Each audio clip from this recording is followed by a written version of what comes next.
Hey, everybody, it's Congressman Jamie Raskin from Maryland's beautiful 8th Congressional District. I'm calling out to all my friends across Maryland and across the country for my favorite time of the week. It's Local Hero, and we get to profile and interact with the people who make life so wonderful in our community. Our local hero this week is Delegate Jared Solomon from District 18. And Jared is not only a new delegate in the Maryland General Assembly in his first term, but he is also a teacher and he is an expert on education. And he was just named this week by the U.S. Education Secretary, Miguel Cardona, to the National Assessment Governing Board, along with one other person who is the school board president on the Albuquerque Board of Education in New Mexico. And this governing board sets the policies for the National Assessment of Education Progress, which we think of as the nation's education report card. So he's going to play a significant role now in helping us to define, are we making progress in education or not? And so this is a wonderful opportunity for us to check in on where we are on education with a real-world educator, teacher, and legislator. So for all these reasons, thank you, Jared. You're our local hero this week. Thank you, Jamie. That's it's incredibly meaningful. Just thank you for the honor. Well, you bet. And I have followed your work closely, everything that you've been doing at the state level to try to reduce the lead levels in school drinking water and in trying to improve college access and affordability for everybody. And I think this is a wonderful recognition that you got at the national level. So tell us about the National Assessment Governing Board and what you understand all of the work to be. I know that there's this report card function, which is the main thing I understood, but are there other things that are entailed in this work that you're going to be doing? Yeah. Well, first of all, again, thank you, and thank you for the help in the application process. So I am going to be filling one of there are two legislator roles on the board, and the board's made up of about, I think it's 26 folks, and it's meant to be sort of a representative sample of the communities that make up education. So there's teachers on the board, there's policy experts, there are I think two spots for governors, for chief state school officers, for community members, for business people. It's really supposed to be a representative cross section of the nation. And why NAEP is so important is it's, as you said, it's really the nation's report card. It's a way to try to figure out how we can compare school systems across the country, where state level data might be comparing sort of apples to oranges. This is a way for us to really look at what are our kids learning? How do we do it in a way that that is not overly burdensome, but allows us to have a really important conversation about about the achievement levels of our kids, and obviously that is so much more important with a lot of the learning loss that we experienced during COVID, and so part of the role of NAGB is to not only help set the policy of the report card, but to really be sort of the ambassadors for the report card across the nation, to talk to communities, to talk to school systems, to talk to educators about why this is important, why we need to do this, when we see the results, which sometimes we know are not always what we want them to be, how do we put on our roll up our sleeves and put on our boots and fix the problems and make the investments where we need to strengthen our kids. Yeah. Now, do we have independent metrics that we're using in Maryland that are apart from the national, and how do they interact with each other? Yeah, so that's a really great question. So we have the MCAP tests in the state of Maryland, but again, what we test in Maryland may be slightly different than what's tested in Delaware or in Virginia or in Pennsylvania. And so what's really important about NAEP is standard across the board. So NAEP is set by national experts, by the folks at the Center for Education Statistics, the Institute for Education Sciences within the Department of Ed, and they sort of figure out what is the standard thing that a student should know, right? You should know a third grader or a fifth grader or an eighth grader should know this in math, regardless of whether they're, in California or in Maryland. And it allows us to get sort of a true picture across the board so that we can compare states to states and really see, what are certain large districts doing, what are states doing. If you just look at state level assessments, one state may test something different than another, and you can't really compare the two. Mhm. So give me now, speak as a teacher, if you would, about your experience. I know you went to Hopkins for your master's. I think you were at UPenn or Pittsburgh. Pittsburgh, yeah, Pittsburgh for undergrad. But sometimes I hear from teachers frustrations about different things, of course, the under recognition and underpay and so on. But I hear from teachers also that they feel that we went off on a tangent with the testing. I mean, it's one thing to say, okay, we need national benchmarks so we can actually tell how kids in our state are doing versus neighboring states and so on.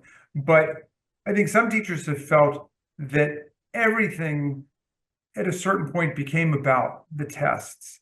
And maybe we have retreated somewhat from that, but I'm not hearing it as much anymore. But I know that was a great frustration for a lot of them. They didn't feel that just always preparing for tests is the best way to think about education. And I just wonder what your experience is with that whole issue and where you come down on that.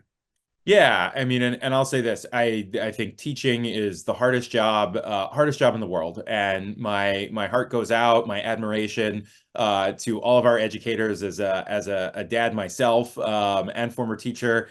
It is again one of the hardest jobs in the world. I will take a room of frustrated constituents from our wonderful communities any day over some grumpy 16-year-olds at 7 o'clock in the morning. And so it is really difficult.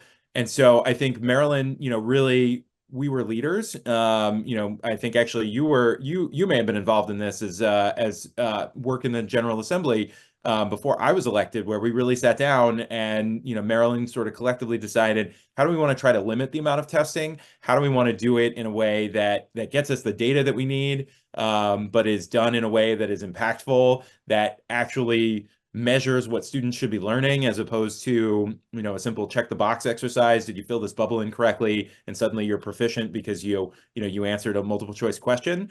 I think what's really important about NAEP is that it's sort of considered to be the gold standard. It's not just we're doing this to figure out whether your funding's going to get cut, or we're going to take sort of punitive actions against your school. This is really about how do we see where every student and every state is scoring. How do we figure out how this impacts national policy? And how do we have sort of a true, gold standard measure of what our kids are proficient in, as opposed to, sort of like a punitive measure. But I think you're right. We have moved in the education space, I think, away from check the box, everything has to be on a test, to much more deliberative, assessments that are truly trying to get at what our students know. And the whole point of an assessment is it should be driving what we need to be doing as educators, right? If our kids aren't learning anything, we got to go back and fix it, but in a way that does not mean you are solely focused on an exam. Gotcha. Well, tell us finally then, what are some of the initiatives you think we need to be thinking about as a state to get kids educated for citizenship, for adulthood, for emotional self-sufficiency, at a time of a real difficulty for young people? I mean, it seems like they're buffeted by severe weather events, climate change, COVID-19, the gun violence episodes that rock young people all over America. I mean, it's a tough time for young people. And how do we see our way through all of these difficulties at the same time we're preparing them to become the best adults and citizens we can?